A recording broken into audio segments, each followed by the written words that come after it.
Good morning, everybody. You're listening to Arwen Lewis on the Arwen Lewis Show. My show is under the Jeremiah Show platform. And today I have a very special guest for me, all the way from Houston, Texas, Mr. Al Staehely.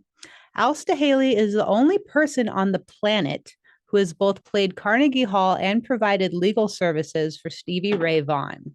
Soon after arriving in Los Angeles in 1971, he and his brother John were asked to join the critically acclaimed band Spirit. With Al as the band's new lead vocalist, bass player, and chief songwriter, and John taking over lead guitar duties from Randy, California, Spirit recorded the album Feedback in November of 1971. We're here today talking about Al's extensive career and his most recent release, Somewhere in West Texas. The new album by the Americana singer-songwriter is out now, along with a focus track, Mercy of the Moon. And today we'll be playing songs from his record, and the track Something Good Is Gonna Happen will be featured in its entirety at the end of the show. Al says, great songs, two guitars, bass, drums, and a cloud of dust, recorded way out west. And a quote by Jimmie Dale Gilmore says, something good is gonna happen. In fact, it already has. The new album, Somewhere in West Texas by Al Staehely, is full of heart, humor, and fun. This recording is a long overdue, surprising, genre-leaping addition to the catalog of an iconic rock star. His Texas roots shine through, as do the musicianship and pitch-perfect, no-frills production. It's a jewel. Al is a third-generation Austinite. He splits his time between Houston and the Big Bend high desert area of the far West Texas. His album of new music, Somewhere in West Texas, was recorded in Marfa, Texas, and features an all-star lineup of musicians who we'll talk about later in the show. Al has played shows with artists like Roy Orbison, the Jefferson Starship, and Emmylou Harris, and more. And in 2011, Steady Boy Records oversaw the first U.S. release of the Polydor album, with the new title, Al Staehely and 10,000 Hours. In 2013, Cadillac Cowboys, an EP by Al Staehely and The Explosive, was also released on Steady Boy Records. In more recent years, Al has returned to the studio and continues to play live, frequently with his brother John, Freddie Steady Kirch, Mike Rosenbaum, and sax player Evelyn Rubio. And hello, Al. Welcome to my radio show. Thank you so much for being here. Oh, Arwen, it's a pleasure and an honor to be among the first on your show. Thank you. And what an introduction on you I was able to give. You've had such an incredible career. It's been a long and winding road. Yes. And, you're still creating, and I can't wait to share all of your songs from your new record today.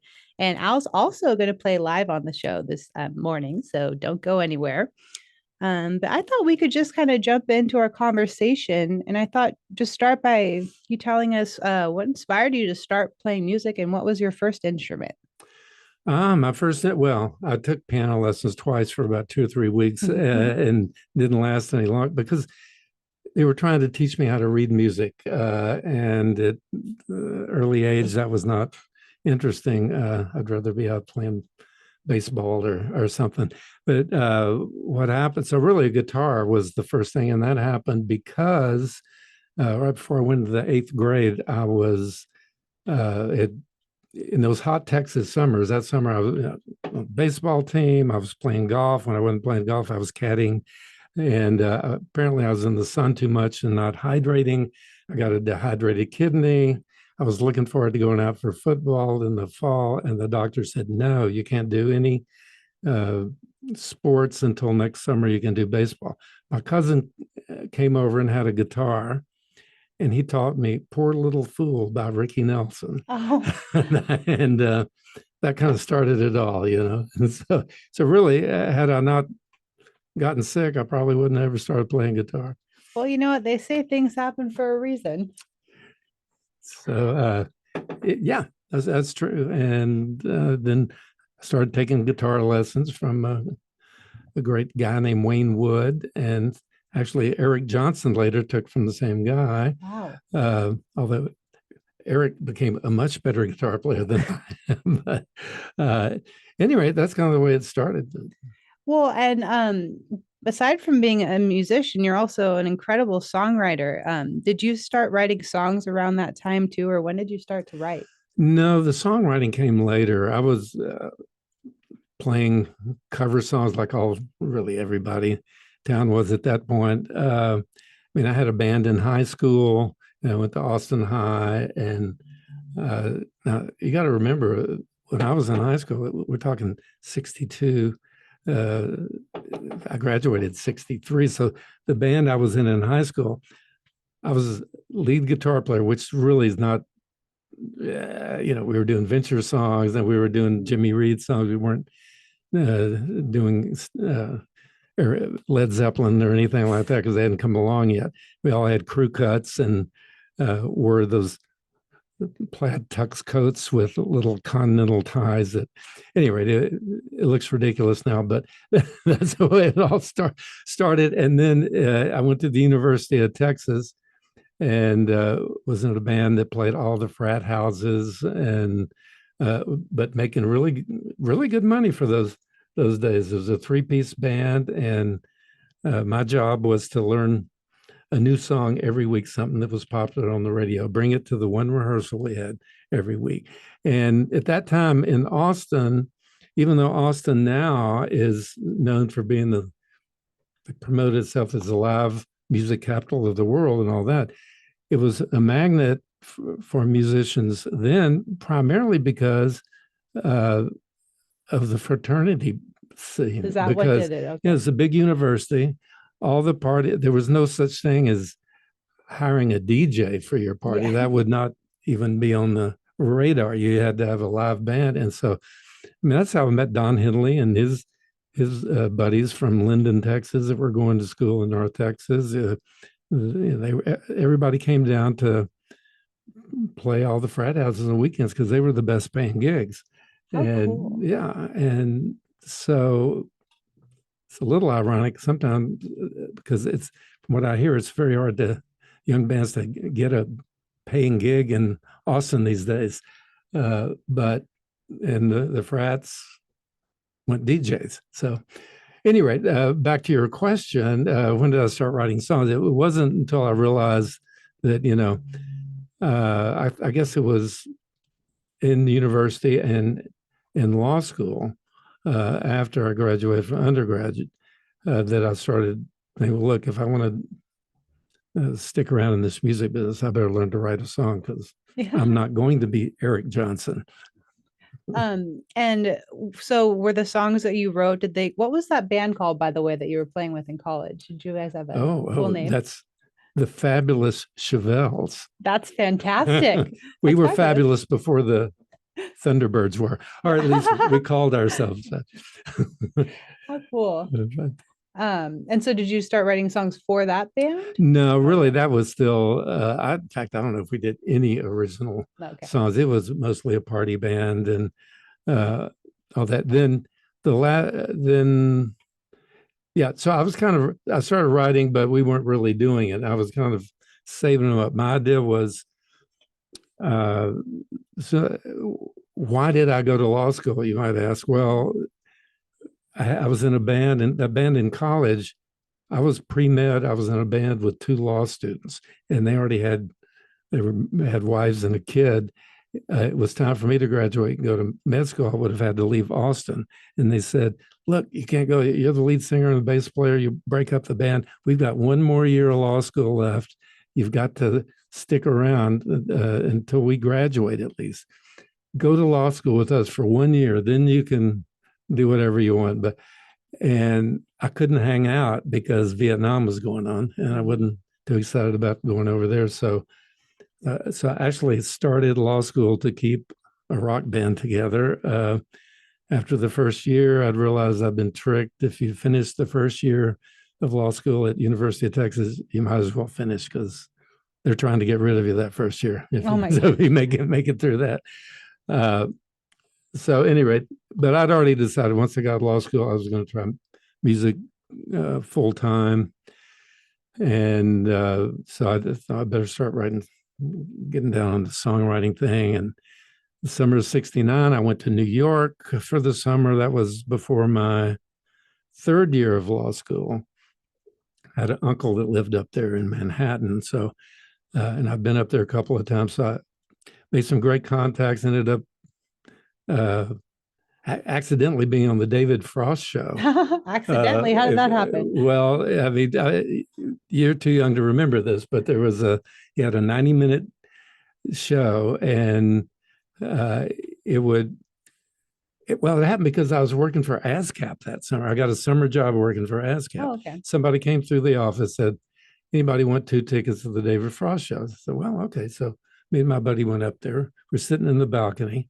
He had John Hartford on, who wrote Gentle on My Mind, and he played Gentle on My Mind, and they were talking about songwriting. And he said, all of a sudden David Frost turned to the audience and says, well, does anybody in the audience write songs? And I said, I raised my hand, and he looked and said, yeah, oh, you do? Well,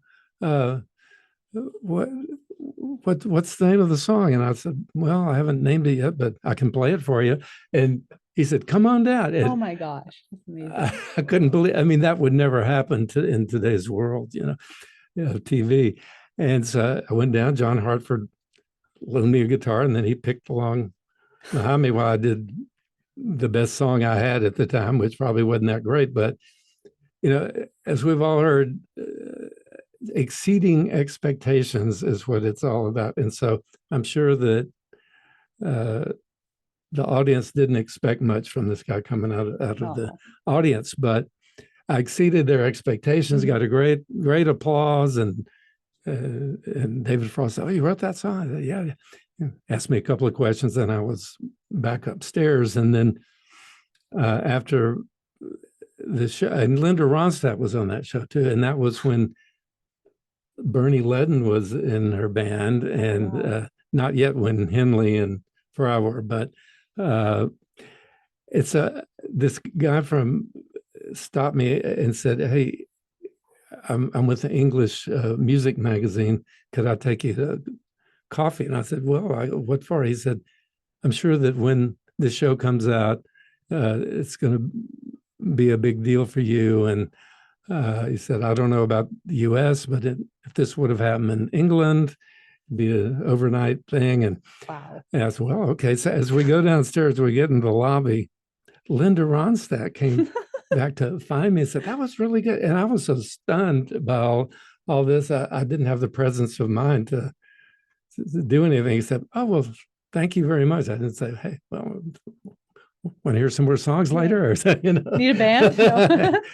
But at any rate, so even before, well, and also I'm meandering here. You got to bring me back to what you want. But just to finish off that, it was kind of a wacky summer. I met Hair, the Broadway play was going at that time. I actually auditioned for it because they were still taking auditions because people, sometimes leave the cast. James Raitt and Jerry Ragney, who wrote it, I did the audition. You had to go up and sing a song a cappella. And for whatever reason, I sang Lou Rawls' Dead End Street. I think because you could sing it a cappella and it had a nice beat to the way the rhythm of the melody. And they took me to lunch and said, look, if you stick around New York for a few months, there's a guy leaving the cast, you'd be perfect. And I was thinking, well, I've got 2 years of law school, but I probably ought to go back and finish that last year. Then maybe I'll come back to New York. And while we were having that lunch, Jerry Ragney he seemed to be the spacey one. I think he was probably stoned. Yeah. And he was drawing with some markers and a pad. And at the end of it, he pulled and he was doing this kind of psychedelic portrait of me and gave it to me. Well, I stuck it in. I took it home, stuck it in a frame, and he signed it, peace and love, Jerry Ragney. And 2 years ago, I released some music that I'd never released that I did back in the 70s between Spirit. It's entitled Post Spirit Volume 1, 1974 to 1978. Nice. So not very romantic title, but descriptive. And I was thinking of a album cover for it. that would kind of be from that era. And I used a photograph of that thing that Jerry Ragney did. So kept it all those years. If you look up on Spotify, the last album I put out it had a lot of great people. It had Steve Cropper and Pete Sears and Gary Malabar and Al Garth and Snuffy Wild. At any rate, so I finally utilized that thing. But then when I went back, finished up University of Texas Law School, took the bar exam, got it over with, went to LA, and the last drummer I had in the band before I went out there, Curly Smith, had just joined up with Jay Ferguson and Mark Andes, who were leaving Spirit and starting JoJo Gunn.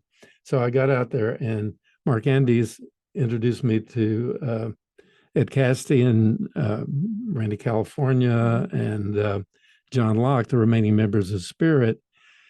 And so I rehearsed with them a few weeks, and they asked me to join the band. And so that's really how that happened. Then you started writing songs for Spirit. You became kind of the primary songwriter.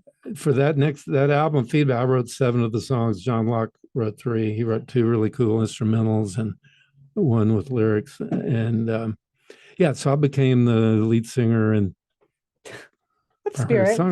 Yeah. I mean, it happened so quick, but believe me, I paid my dues later when the band broke up. Like I said, you like to think that careers are a steady staircase or as a stairway to heaven, as it were. This was not. Well, the music business, I think a lot of it has to do with what you make of what you have. And I think even playing in small clubs it's just as cool of an experience to be part of the counterculture as it is to be exalted too. But we're going to get ready to go out to break really quickly, and we'll come back and talk a little more about Spirit and of course your new release. If you're just tuning in, this is an awesome show. I have Al Staehely, rock and roll music legend, all the way out from Houston, Texas. He was part of the band Spirit. We're talking about that. And he's recently just released a new record called Somewhere in West Texas. We're going to take you out to break from the song Night in the Box from that album, bring you back in with the song Long Legged Woman.